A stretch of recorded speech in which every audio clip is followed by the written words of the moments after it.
D.El.Ed part 1 exam. আমি যে এক্সামের কথা বলছি তোমরা নিশ্চয়ই বুঝতে পারছো, এটা হচ্ছে ডেমোস্ট্রেশন, যেটা এক্সটার্নাল যে এক্সাম, সেই এক্সামটা কিভাবে দিতে হয়। সেখানে তোমরা অনেকেই বলেছো স্যার একটা ডেমো করে দেখান, তো অবশ্যই ডেমো নিয়ে আসবো। তার আগে বলে রাখি, তোমরা যে ক্লাসগুলো করেছো, যেখানে মাইক্রো টিচিং যেটা পড়েছো, কারণ আমরা জানি প্রত্যেকেই পার্ট 1 মানে মাইক্রো টিচিং বা অনুশিক্ষণ বা অনুপাট্টিকা। তো সেই অনুপাট্টিকায় কিন্তু পড়াতে হয় আমাদেরকে। সেখানে তোমরা মনে রাখবে অবশ্যই 5 থেকে 10 মিনিটের মধ্যেই কিন্তু ক্লাস কমপ্লিট করতে হয়, এবং সেখানে ছাত্র সংখ্যা থাকে 5 থেকে 10 জন। অর্থাৎ এই যে অল্প সংখ্যক স্টুডেন্ট এবং সময়টা খুব অল্প, 5 থেকে 10 মিনিটের বেশি নয়, এই অল্প সময়ের মধ্যে শিক্ষার্থীদের শিখন দক্ষতা বৃদ্ধি করতে হবে, এবং তার সঙ্গে সঙ্গে শিক্ষকদেরও কিন্তু শিখন দক্ষতা বৃদ্ধি পায়। এর মধ্য দিয়ে কিন্তু একটা সুন্দর একটা অ্যাক্টিভ শিক্ষা দেওয়া যায়, এবং এর মধ্য দিয়ে কিন্তু ফিডব্যাকটা খুব সহজে আসা যায়। কোন একটা ভুল হলো, সেই ভুলটা সঙ্গে সঙ্গে সংশোধন করে সেটা সঠিক কোনটা হবে সেটা সঙ্গে সঙ্গে কিন্তু আমরা ফিডব্যাক দিয়ে থাকি। এটি হচ্ছে আমাদের প্র্যাকটিস টিচিং এর যে পার্ট 1 এর যে টিচিং, সেই সংক্রান্ত বিষয়। এখন এখানে মেন বিষয় একটা টিচিং আমি কিভাবে দেব। প্রথমেই বলে রাখি, টিচিং দিতে হলে যেটা প্রথম কর্তব্য তোমার, সেখানে তুমি কিন্তু কখনোই নিজেকে বড় বড় ভাববে না। কি ভাববে, যে আমি যাদেরকে শিক্ষা দিচ্ছি, যাদেরকে আমি আজকে পড়াতে যাচ্ছি, তাদের কোন লেভেলে তারা আছে, কোন বয়সের মধ্যে আছে। কারণ তারা যদি ক্লাস 1 বা 2 বা 3 যদি হয়, তাহলে আমার আচরণ ঠিক তাদের মতোই করতে হবে। সেখানে আমি একটা লেকচার দিয়ে চলে আসবো, সেটা হবে না। আর টিচিং দিতে হলে অবশ্যই বাচ্চাদেরকে এমন বিষয়ভাবে পড়াতে হবে যাতে তারা খুব আগ্রহ মনোযোগ সহকারে যাতে শিখতে পারে, এবং শেখার পরিবেশটাও যাতে তৈরি করতে পারে, সেই দায়িত্ব তোমার। তুমি যখন ক্লাস নেবে, ক্লাসের ডিসিপ্লিন, নিয়ম শৃঙ্খলা, রীতিনীতি সব তোমার মধ্য দিয়ে কিন্তু তৈরি হবে। আর একটা ক্লাসের মধ্যে কি হবে, সমস্ত ছাত্রদের একটা ঘন্টা আটকে কিভাবে রাখবে।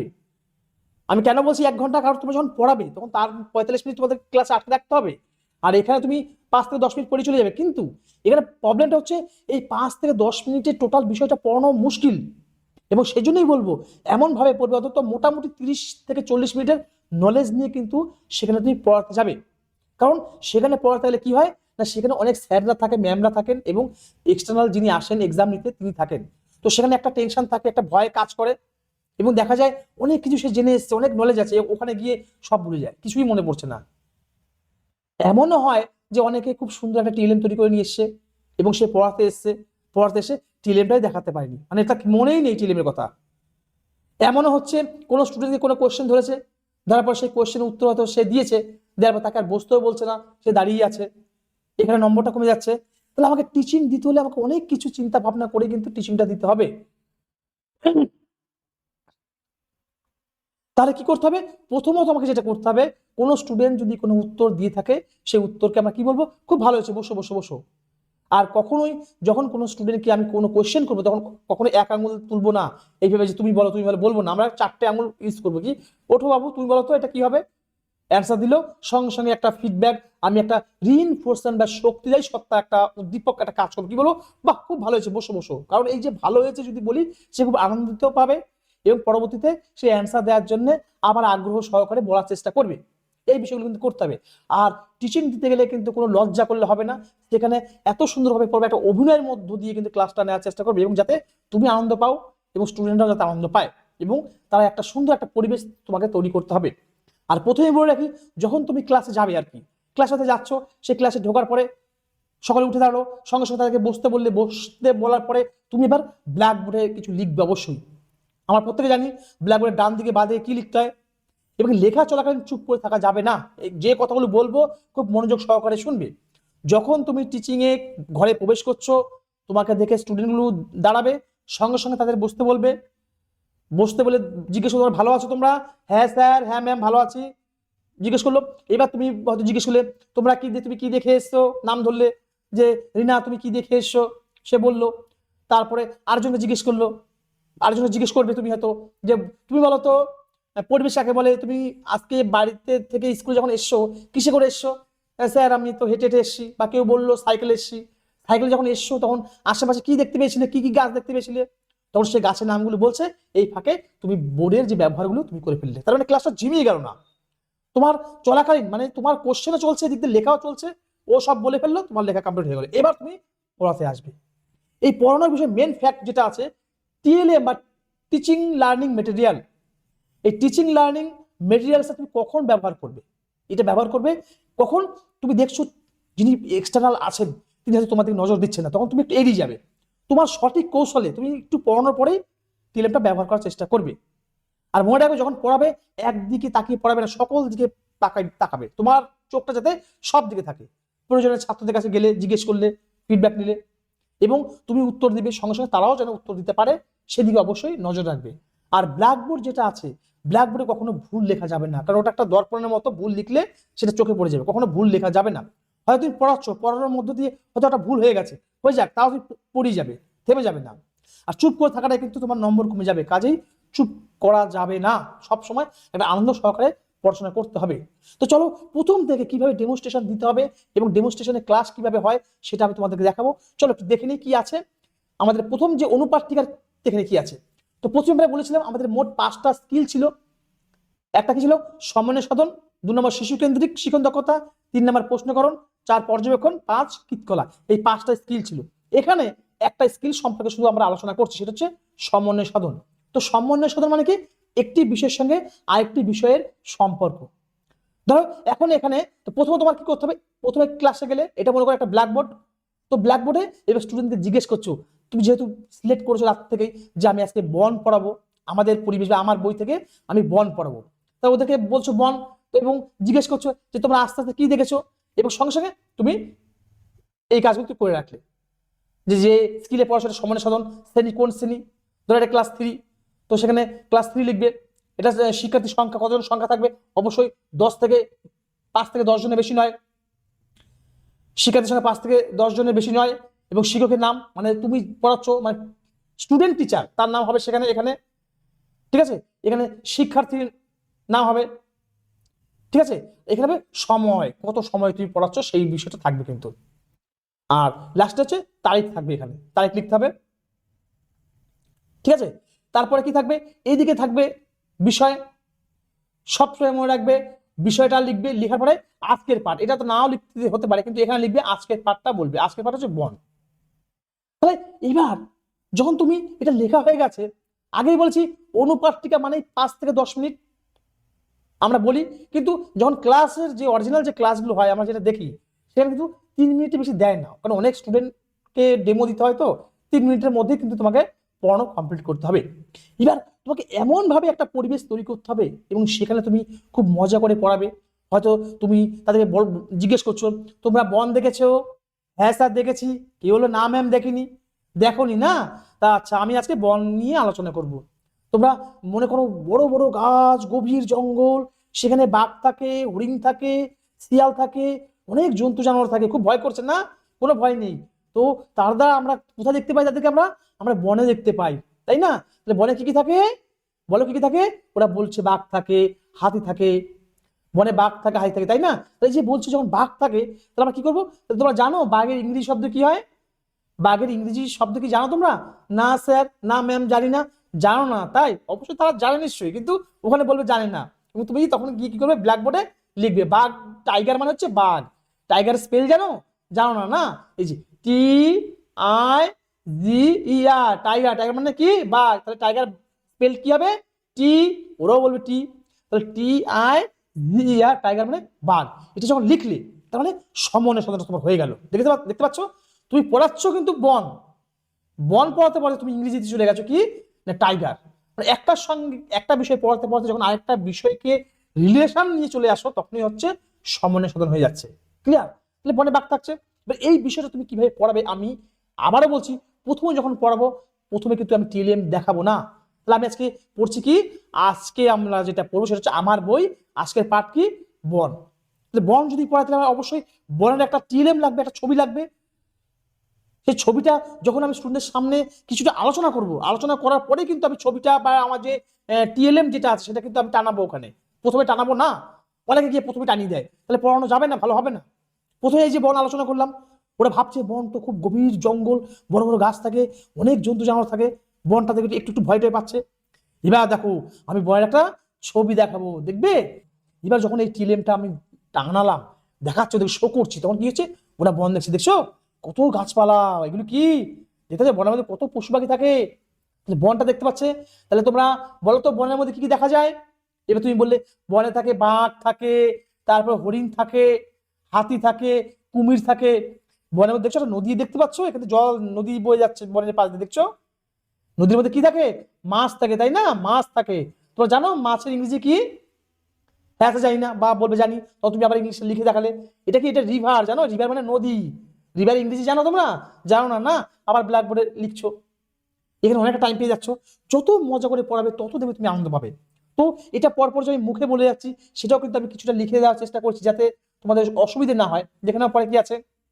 তাহলে এই যে যখন তুমি পড়াবে কি বলছে, বিষয়টা খুব সহজভাবে ব্যাখ্যা করবে, এবং এমনভাবে ব্যাখ্যা করবে যাতে, এমনভাবে ব্যাখ্যা করবে যাতে ছাত্রদের সঙ্গে যাতে তুমিও অ্যাক্টিভ হয়ে দুজনেই পারস্পরিক ক্রিয়ার মধ্য দিয়ে যেন ওরা শিখতে পারে।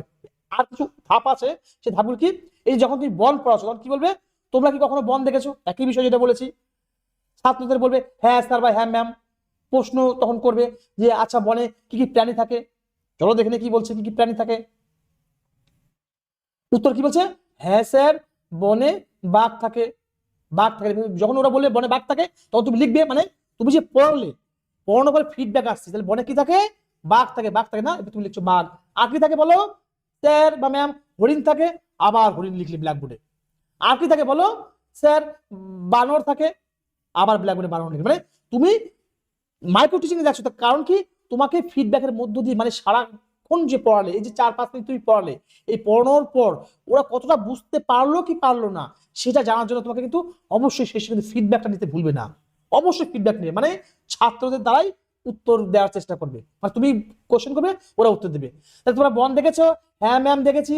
বনে কি থাকে বলো, কি থাকে, বাঘ থাকে, ওরা লিখবে বাঘ, বলবে তুমি লিখবে, যা যা বলবে লিখে ফেললে।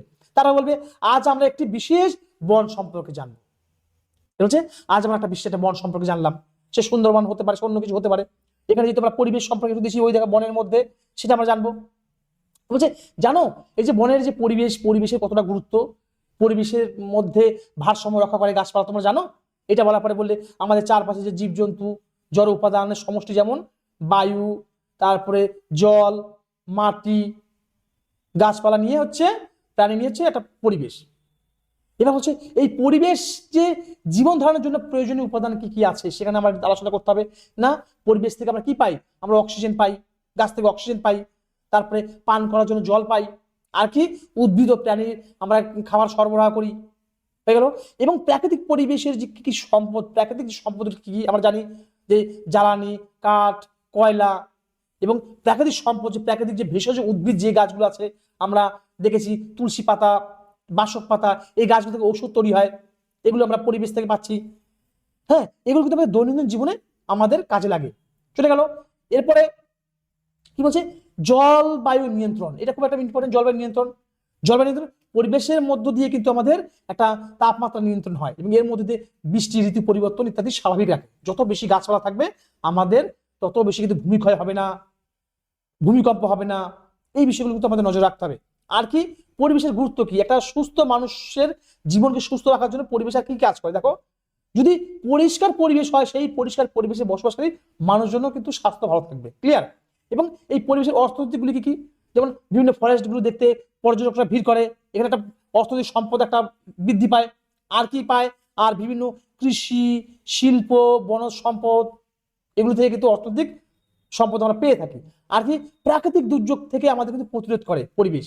সেখানে কি করে, এই যে গাছপালা, বনভূমি, বন্যা, ঝড়, ভূমিক্ষয় থেকে আমাদেরকে রক্ষা কমাতে সাহায্য, ভূমিক্ষয় যাতে না হয় সেই দিকে যথেষ্ট সাহায্য করে এই গাছপালা। ঠিক আছে? আর কি ভবিষ্যৎ প্রজন্মে আমাদের কি করতে হবে, এই পরিবেশটাকে সংরক্ষণ করে রাখতে হবে, যাতে ভবিষ্যৎ যারা প্রজন্ম যারা আছে তারা জানে এই পরিবেশটাকে ব্যবহার করতে পারে, পরবর্তী যে প্রজন্ম আসবে তারা জানে এই সম্পদ ব্যবহার করতে পারে, সেদিকে নজর রাখতে হবে। এইভাবে যখন পড়াবো, এতক্ষণ পড়ার তো হবে না, জাস্ট আমি এটা বড় করে দেখাচ্ছি আর কি, এগুলো তোমাদের কিছু বলতে হবে না, এত পড়ার দরকার নেই। তোমার জাস্ট 2 থেকে 3 মিনিট বা 2 মিনিটের মতো পড়ানোর অভিজ্ঞতা থাকলে হবে। কারণ আমি কেন বলছি, কেন অতটা পড়ালাম, এই কারণেই, কারণ অনেক কিছু তুমি ভুলে যাবে যখন পড়াবে না, এই জলবায়ু নিয়ন্ত্রণ, পরিবেশের গুরুত্ব, এগুলো সব ভুলে যাবে। তোমার মেন কোয়েশ্চেন অত গুরুত্ব টিচিং এ যখন দিতে যাবে, যদি কখনো বড় কোশ্চেনে আসে যে মাইক্রো টিচিং বা ডেমনস্ট্রেশন, মাইক্রো টিচিং কাকে বলে, মাইক্রো টিচিং এর বৈশিষ্ট্য কি, বা একটা লেসন প্ল্যান চলে আসলো ক্লাস 2 এর, তাহলে কিন্তু এইভাবে লিখতে হবে। ক্লিয়ার? আর যখন তুমি টিচিং এ পড়াবে তখন তুমি 2 মিনিট পড়াবে। কি পড়াবে? তাহলে আজকে যেটা পড়াবো সেটা হচ্ছে ওই দেখো বন। তোমরা প্রত্যেকেই বন দেখেছো তাই না? তাহলে বনের মধ্যে কি কি থাকে, তারা সেই পশু পাখির নামগুলো বললো, সেই নামগুলো তুমি লিখলে। এবার বনকে কিভাবে আমরা রক্ষা করবো, কিভাবে সংরক্ষণ করবো, বন থেকে আমরা কি কি পাই, এই বিষয়গুলো বললে। বলার পরে আবার ফিডব্যাক নিলে, এবং বন যখন গভীরে যখন ঢুকবে তখন একটা টিএলএম টানিয়ে দিলে, যে এইবার মনে হচ্ছে টিএলএমটা টানানো যায়। তোমার নিজস্ব বুদ্ধি বলে দেবে যে কখন টিএলএম টানাতে হবে। তো সেই মতো পরিস্থিতি অনুযায়ী তুমি টিএলএমটা টানিয়ে দিলে। টানানোর পরে এইবার এবার বন দেখাচ্ছ, স্টুডেন্ট আরো বেশি অ্যাক্টিভ হয়ে গেল। দেখার পরে এবার তাদেরকে কোশ্চেন করলে, তারা অ্যান্সার দিল, সেই অ্যান্সারগুলো বোর্ডে লিখবে। তোমার গল্প শেষ। তারপরে স্যার তোমাকে ডাকবে যে ঠিক আছে হয়ে গেছে, চলে এসো। এবার যখন তুমি আসবে ওই টিএলএমটা নিয়ে আসবে, টিএলএমটা এনে সই করবে। বাহ, দেখবে টিএলএমটা কেমন সুন্দর করেছে। টিএলএমটা বাহ ভালোই করেছো, নিজে করেছো তো? হ্যাঁ স্যার নিজে করেছি। আচ্ছা তুমি কি পড়লে, আসে টপিক কি ছিল তোমার? স্যার আমি পড়েছি ওই দেখো বন। এখান থেকে যে কোশ্চেনগুলো করে আর কি এক্সটার্নাল। আচ্ছা ওই দেখো বন পড়িছো, বনের মধ্যে স্কিলটা কি ছিল? সমন্বয় সাধন স্যার। এবার এই সমন্বয় সাধনের কটা আচরণ বলো।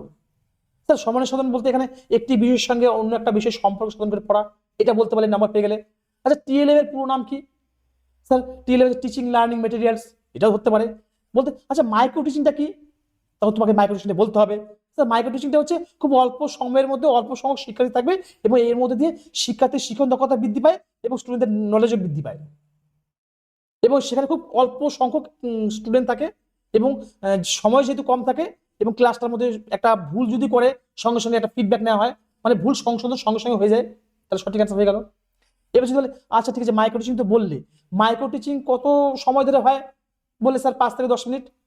এবং কতজন স্টুডেন্ট থাকে? স্যার 5 থেকে 10 জন। বাহ, তাহলে আমাদের এই যে টিচিং, তোমাদের পার্ট 1 যে টিচিংটা আছে বলতো, মোট কটা স্কিল আছে? তুমি বলতে পারলে না, ভালো পড়িয়েছো কিন্তু বলতে পারলে না, তাহলে কিন্তু নাম্বার কেটে যাবে। তাহলে তোমাকে শুধু যেটা পড়াচ্ছ সেটা পড়লে কিন্তু হবে না, ওর পাশাপাশি আরো যে বিষয়গুলো, আরো যে 4টা আছে সেগুলো তোমাকে পড়তে হবে। তাহলে কটা আমাদের স্কিল আছে? স্যার 5টা স্কিল আছে। কি কি? একটু হচ্ছে সমন্বয় সাধন, 2 নম্বর শিশুকেন্দ্রিক শিক্ষণ দক্ষতা, 3 নম্বর প্রশ্নকরণ, 4 পর্যবেক্ষণ, আর 5 কৃতকলা। এবার তোমাকে হয়তো বললো আচ্ছা কৃতকলাটা কি বলতো, এটা বুঝতে পারছি না। স্যার কৃতকলা হচ্ছে একটা অভিনয়ের মধ্য দিয়ে পড়ানো, কোনো একটা বিষয় যখন পড়াই, মানে অভিনয়ের মধ্য দিয়ে, নাচের মধ্য দিয়ে যখন পড়ানো হয় সেটাকে কৃতকলা বলছে। ধরুন আমরা যে পড়াচ্ছি, যে হাত পা নাড়ছি এরকম বলছি, এটা বুঝতে পারলে এটা একটা কৃতকলা। তোর স্যার আরো খুশি হবে, তখন ভাববে তুমি যথেষ্ট নলেজ আছে, এই পার্ট 1 যে এক্সটার্নাল যে এক্সাম হচ্ছে সেই এক্সাম তুমি যথেষ্ট স্টাডি করে এসছো।